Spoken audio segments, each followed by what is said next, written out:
Welcome to Mainzframe, the show where we provide development insights about the daily work at Ubisoft Mainz. My name is Bastian Thun, communications manager of the studio, and today with me is Ben, game writer on Anno 1800, and Matt, lead narrative designer on Anno 1800, right? Correct. So, I have to get this joke out of the way very, very quickly, probably at the beginning. You will appreciate, because you're the master of dad jokes. So it's basically story time today. What's black, white, and red all over? I don't know, tell me. A newspaper. Okay. I know if I ask you if you can continue to deliver dad jokes during that episode, you will deliver, right? I think I better not. But I appreciate the offer. Okay, let's talk history. I believe you joined the team fairly recently, is that correct? About 7 or 8 months ago, yeah. Okay. So tell me a little bit about yourself. Being a game writer on Anno 1800, what was your background? Where are you coming from? Well, I'm from very much an academic background, so I was doing my doctorate in history when I started to apply for game writing positions. I've loved video games all my life. I've loved strategy games in particular since my dad brought home Age of Empires when I was 5 or 6. Loved Anno 1404, so I was a big fan of this genre and this series. So when the opportunity came up, naturally I grabbed it.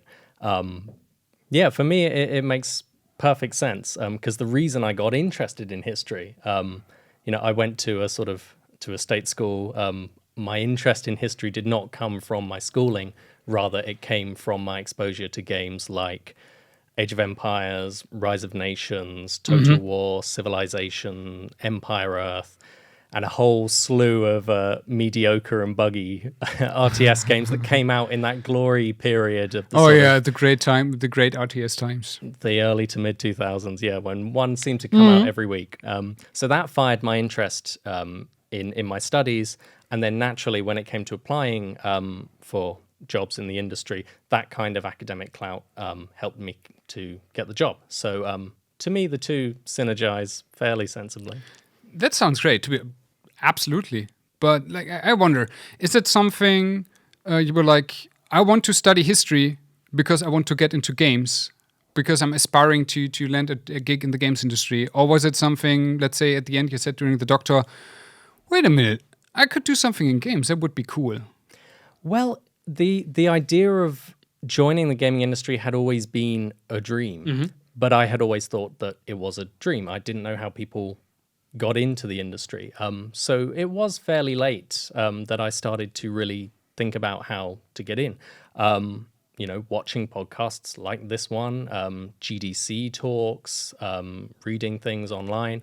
And ultimately when I saw an opportunity, I applied. And the good thing about game writing jobs and several other kinds of jobs in the gaming industry is that I think getting in is a relatively meritocratic process compared to some industries. Yeah.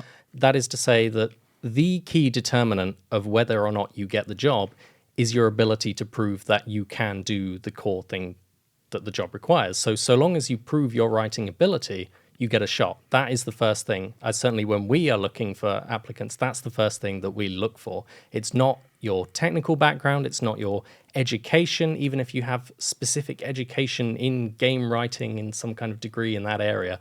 That will impress us far less than your tangible ability to write.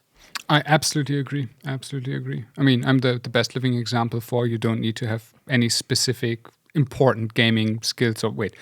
Matt. Hello. How about you? Yes. You've been with the team for a while. I have, yeah. So I think it's coming up to my 5-year anniversary with Anno now. Same for me, by the way. Is it? Yeah. Congratulations in advance. You too. Yes. Are we allowed to congratulate in advance in Germany? I always find it's a little bit awkward saying happy birthday for tomorrow. Not really, to be honest. Is it something you do in the UK? Yeah. Sure, okay. Sure, yeah. If I don't see you, have a good birthday. Anyway, so I was a creative writer. So my studies were in writing, the discipline of writing. I'm very much interested in the written word. I think it's remains like the most important delivery mechanism, even in games. With everything else going on, I still think the written word is extremely powerful. but yeah, its use is something that you have to be careful with, I guess. And I think that I think overall that my sort of attitude towards games is that I've never been a big strategy gamer, so that's my confession, I guess. But I'm very much interested in almost everything anyway, so including strategy. So looking sideways to every other kind of discipline, I think, is very important. There are things you can steal. Stealing's good, and it's good to steal things from games which don't necessarily fit into the kind of box that you think your game fits into. No. So you have hit it from us first. Stealing is good. Yeah, but I mean, yeah. So, And I getcha. but I mean, it's the case for any kind of piece of art, you know. So people say strange things like, "Oh, there's no new music" or something like that. But of course, it always was the case that music was borrowed or things were borrowed. It's like you know, storytelling, sagas, this kind of stuff, oral storytelling. So it's always on loan, you know. I mean, it is a topic at hand that we talk about what makes narrative, game writing, etc., especially on a strategy game, on a game like Anno or any strategy game, because most, especially when we talk about the mainstream, the big games out there, we have a lot of linear, not always linear experience, but let's say, in a lack of a better word, more cinematic experience. In a role of an actor, right? So let's say like a game, like best example, probably something like Uncharted.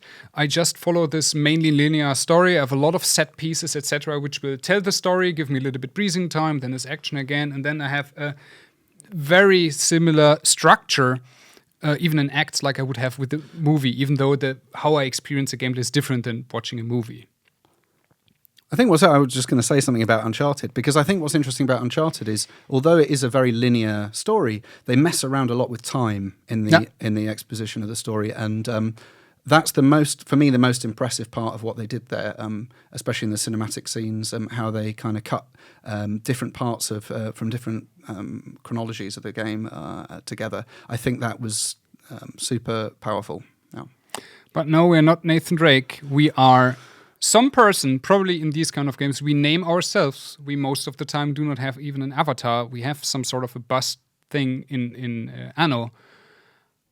How do I tell a compelling story in this kind of like setting, from the actual story I want to tell, but also when it comes to world building? How do I captivate someone in the world of a strategy game? Perhaps you'd like to start by talking about the main campaign, because you were there from the start. Yeah, I mean, I don't know whether that's necessarily a good example of the best way to tell a story. I mean, I think we did a good job. We had some challenges along the way, as is well documented, I think, from within the team. And I think in the end we delivered something that kind of worked for some people, and that's the main thing. For me, I think the most important thing is that we use the world that we have. Because the player actually, you know, is spending all their time in this kind of diegetic game world. They're inside this place, and it's really important in the future. And I think what we're currently doing in trying to present something that was there before you arrived, and will continue after you've gone, and it has some history and it has some depth to it, and it's not all about you actually. Yeah, the key challenge with storytelling in the main game is basically telling stories that fit with the gameplay rhythms of the main game. Because obviously, Anno 1800, it's a massive sandbox, and it's a game which is so demanding on your attention. You cannot even guarantee that the player will be in the right session. You know, we have these sessions. We have the New World, the Old World. We have Embasa. We have the Arctic. You don't know even if the player's going to be in the right continent at any one time. So you cannot rely on having the player's attention, perhaps to the same extent that you can in other games. And you cannot rely on the idea that the player's key motivation will be narrative one. So something that we're working on is making narrative content that's compelling, but is able to be accessed by the player at their own pace, in their own time, as opposed to something that impinges on their attention. I think a key part of writing for any game is respecting the kind of game that you're making. Yeah, we take inspiration from other places, but fundamentally then we have to fit that to what we're doing with Anno. Something that I'm really excited for, and we've announced this recently, so I can talk about it, is scenarios in season 4, where we do have the opportunity to tell very focused, quite linear, concentrated stories. And we can play around with genre and tone. So I'm really excited for the fans to see what we come up with across season 4, because we've got some really interesting ideas that play around a bit and provide a gameplay challenge, but also a narrative that fits together with it. And I think that you're really going to see the effort that we've put into linking gameplay and narrative in these scenarios. Yes, and I think the word focus is the most important thing, because, as you say, the scenario is one session, so it's not the whole world that you have to cover, and to work out where players are at a given time, it's reduced in every regard. And one thing that is really important is repetition. So actually, because we don't know when players are going to interact or interface with the narrative, then we have to keep repeating the same messages, actually. And we can repeat them in different ways, but for the player, the main thing that I'd hope for is that they go away thinking, okay, I kind of feel what that is about. Because even if they're not really paying attention to the story, and there's no, you don't have to do that in Anno in like you would in Assassin's Creed or something. I think that I would be happy with that if they just had a feeling for this place that was somehow true to what we tried to present. I mean, your job goes far beyond just, let's say, telling the main arcs of the story in case of the main campaign. I mean, obviously we have scenarios. I think a good vibe for me, the best kind of like scenario vibe was the Arctic DLC, which gave me this kind of Northwest Passage, gave me this feeling of, okay, there's like a lot of gameplay tied into that. It's kind of like dense, very focused on this one aspect, while other DLCs like Embeza also had this kind of like focus experience, but it felt smaller, while at the same time kind of like grand in scale in a weird good way from the mood and the feeling. And that is something I also wonder, beside like telling big narrative beats with big characters, how do you ensure as a game writer and narrative designer, is obviously a little bit more focused on the campaign or the big stories, I guess, but that as a player I have this Anno feeling, right? The Anno feeling for me is not only transported by the visuals and the sound, the small tiny pieces like item descriptions, like how much work is research, even for things which might not end up being a written down story, but which then helps the artist, a creative director, or whoever to make this vision become reality in advance. As an example, when you have a specific settings like the 1800s or 1900s, 19th century, how much time as a game writer or even narrative designer is research looking into these different aspects, which might not ending up becoming an active story, but in other ways part of that game world. Yeah, it's really important. I mean, we work very closely with game design more and more in order to help them create believable or grounded designs, any kind of design, actually. I mean, if you think about the production chains that we have in the game, it's very important that we improve on what we've done in the past by researching what is authentic, for a setting. And also, I think there's a chance there to surprise players, to really pick something they think, oh, I didn't know that in the 19th century this was consumed in South America. And then it gives them a chance to investigate that themselves in their own time. And I think we do have that chance to be selective about those kind of things. And help the game designers out with some possibilities. Yeah, just a couple of points. The firstly on historicity. For me, the term I would not use or shoot for is historical accuracy. Mm-hmm. I think a lot of people take that as axiomatically good, but I think you really need to ask, what does historical accuracy add? Historical authenticity is a term I much prefer. Does this convey an authentic feeling that this could be true without necessarily having to get every single detail right? And just on what you were saying about, yes, all the different places in the writing where you can convey these things. Certainly there's a huge variety from the small little item and good fluff texts, we call them. They're just small texts that appear in the corner of the screen when you click on, say, an ornament or a building. But you would be surprised at how much time goes into thinking about what to put in there, how much research. You should see the mind maps I have for names of characters, names of goods, just to find the perfect one. Because one of the things is that even though there's a lot of text in the game, a lot of that is quite functional text. So we have very few opportunities to really convey flavor in the way that we want to, and so you've got to be really on it. You've got to be really selective. It's almost like poetry. You've got to pick just the right word to conjure up the feeling, the mood, the flavor, the taste, the sense that you're looking for. And if you can drop that in, then that's what you've got to do, because we don't have the space to drop in whole lines of exposition. Here's what you should be feeling. Yeah, and I think the other thing is that you can do within those messages is also to show as writers, as narrative designers, your understanding of the game. You know, we want to help players learn the game as well. That's part of our responsibility is kind of onboarding, and you can do that in really powerful ways by just dropping the mechanics in an amusing way, or like, referring to Anno, classic Anno stuff. Those kind of little anecdotes I think are really powerful inside inside those fluff texts. Also, you mentioned the ice, the Arctic DLC, and I think that we did some interesting things there with like I said, the sense of place is very important. So we had these bodies strewn about, and the bodies all had just a name as a tooltip. So if you hover over them, you can see just the name of that body. And they all matched the manifest that you also access elsewhere. So there's this kind of continuity there inside the game world. So yeah, I think things like that are really powerful, even though they're really small. And you need to battle on lots of fronts.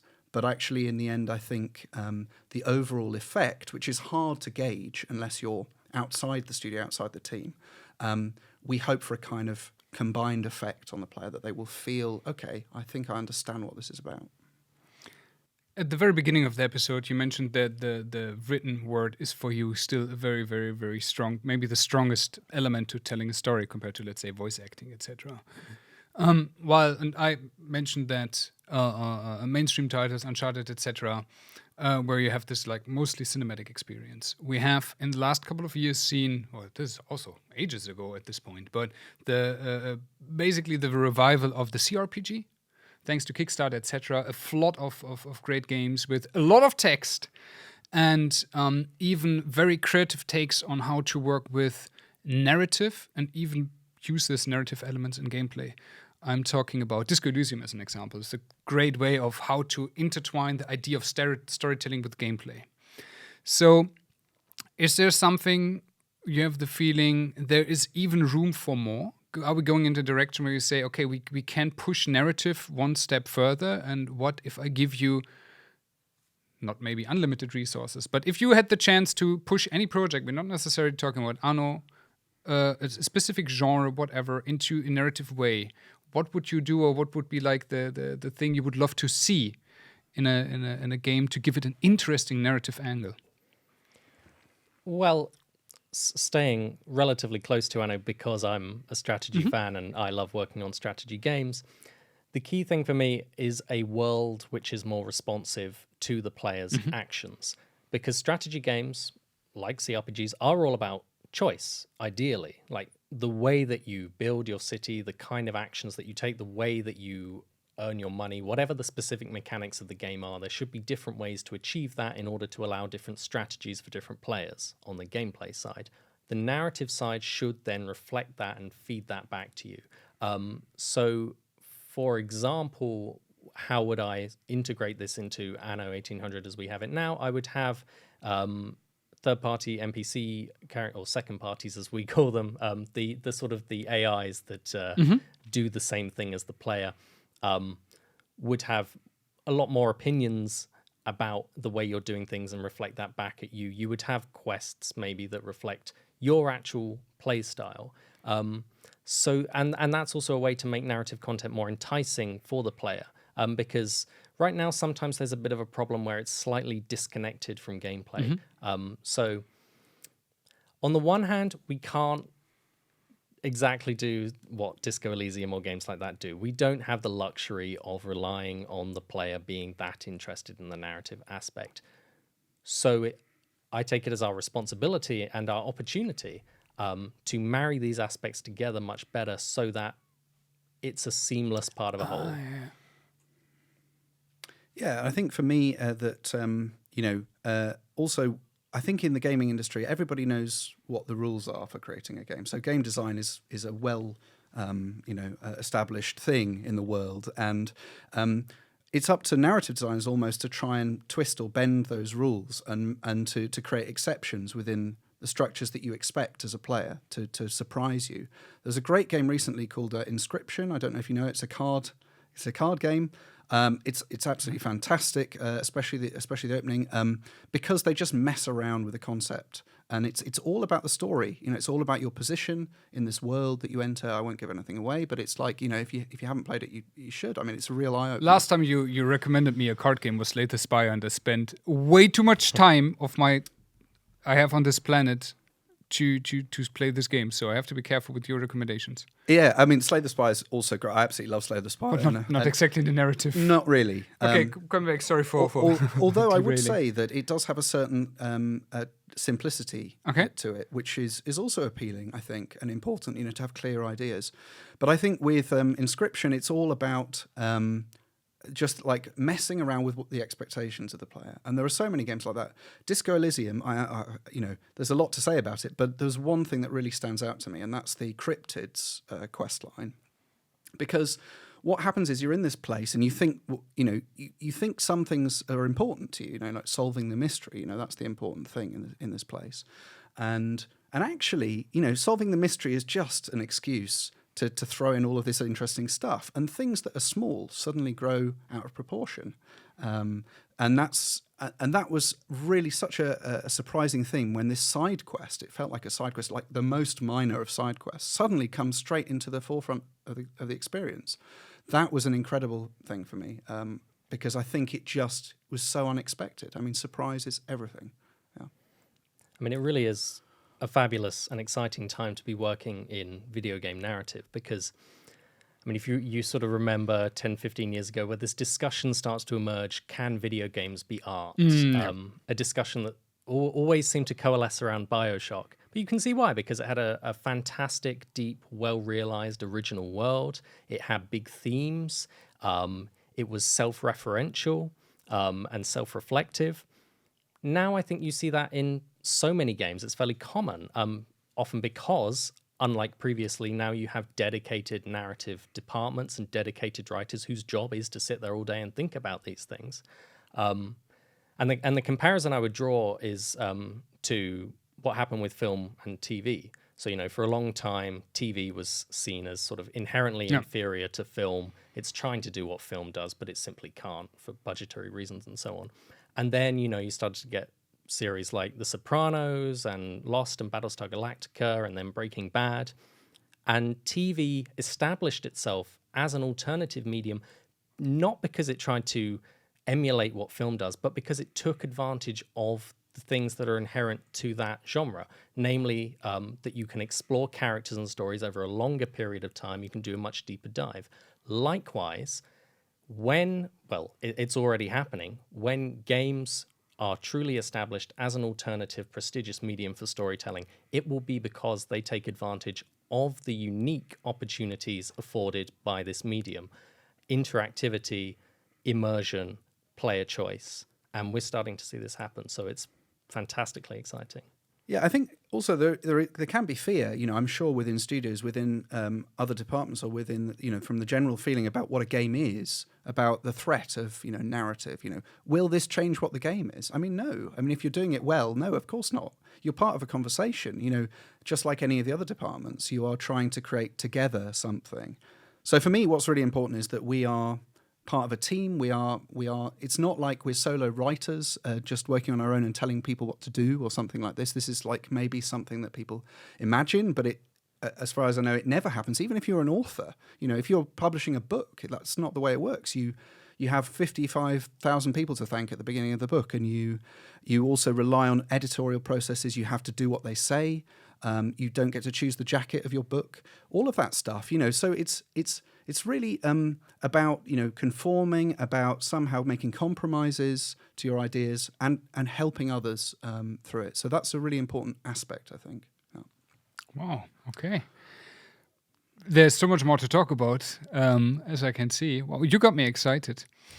But we are already at the end of the episode, and I would like to close off this today's episode with the out of the blue one game with great, maybe the greatest, I don't know, narrative experience or narrative element. Go. I can't do that. I will simply say the one that always comes to mind because it's a very small example and an unexpected one. Homeworld, because it Best science fiction story ever told in this media. Also, without Homeworld, we would have never gotten the new Battlestar Galactica series. Exactly, and I love Battlestar Galactica so much, even down to the soundtrack. But it creates this wonderful world, this wonderful atmosphere, and just a sort of specific point about what game writing should do. It really reinforces your role as the player, as the commander of this fleet. The people, when they talk, it's quite sort of, these are military professionals doing their job, trying to do their best, cast out into space, trying to get home. And it just conveys your position along with everything else in the game. The way the UI looks, the way that the battle planning screen looks, it all fits together. And that's what game narrative and game writing should do. Hades. It's a popular choice, I think. But for making a repetitive rogue cycle into something truly fascinating every time, and also rework, doing something with Greek and Roman myth that makes it new again and fresh again. Yeah. Dark Souls item description. Thanks for being with me today. Thanks, guys. Cheers. And nothing more to say then. We see us next time at Mainzframe, and if you want to see any specific discipline, topic, whatever covered, let us know. Feel free to provide feedback to the show. And my name is Bastian Thun. Until next episode of Mainzframe.